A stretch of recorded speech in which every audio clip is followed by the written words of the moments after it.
Hey gang, Mark Holmes here, and as always, thank you guys for watching, commenting, and subscribing to the Jobu Sports Report. Without you guys, this literally does not work. We are back home, and I'm actually going to have to take my niece and nephew to the movies here in a little bit, so I might be sleeping in the movie theater. But I got my boy, E2 Blue and Michael Anthony Fitness.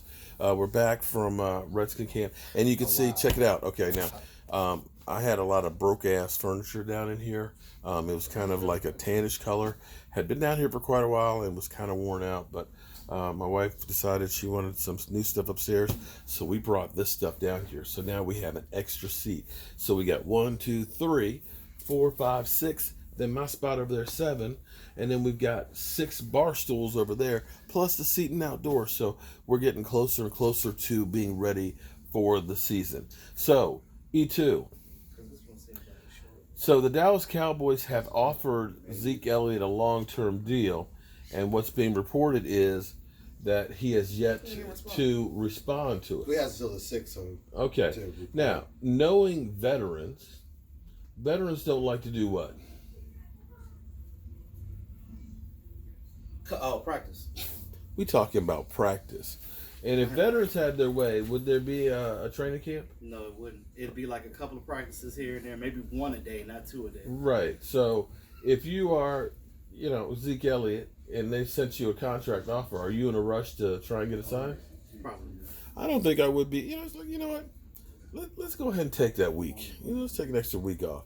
The season is a long, long time. I know it seems like it's short, but when you start talking about practice in the summertime, in July and August, and then the games starting in September and October and November and December, and hopefully into January and February, let me take an extra week before I get in there. And clearly, he was seen in the restaurant yesterday about 5 minutes away from the Star, like he had been working out, sweating. So he's staying in shape. So at least the Dallas Cowboys are making up, and I guarantee it's probably a low ball offer, and that they'll probably come up. But what do you think, Zeke? Mike, Tomlin. You call me that all day. All day. I think that you're right. I think that Zeke is going to show up when he wants to.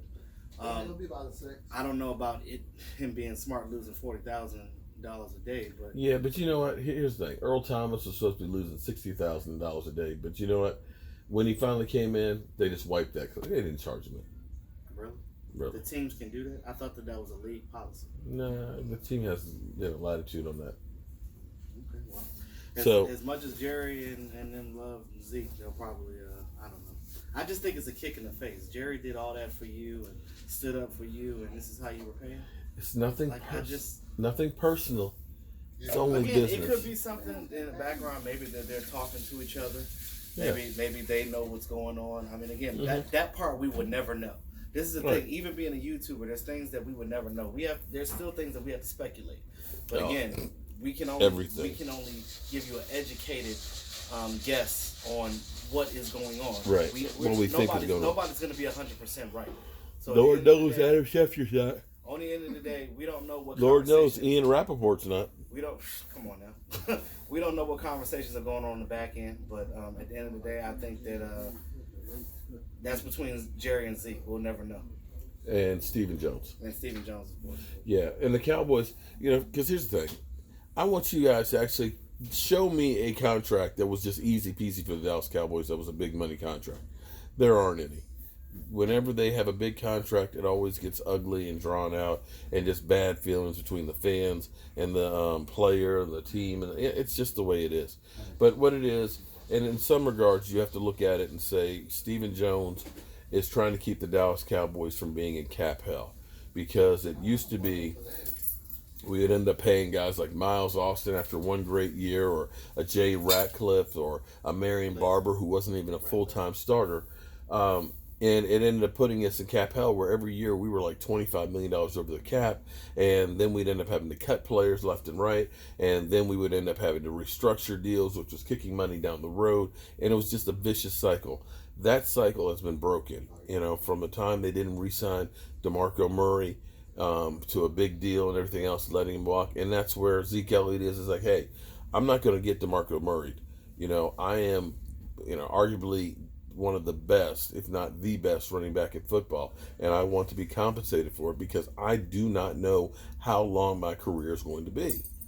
And you got to look at it with running backs. Very few make it past 28 years of age.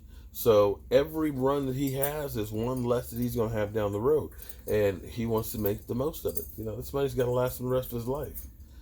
So that being said, I'm gonna go up here and take a shower so I can go to the movies. Final thoughts, E2?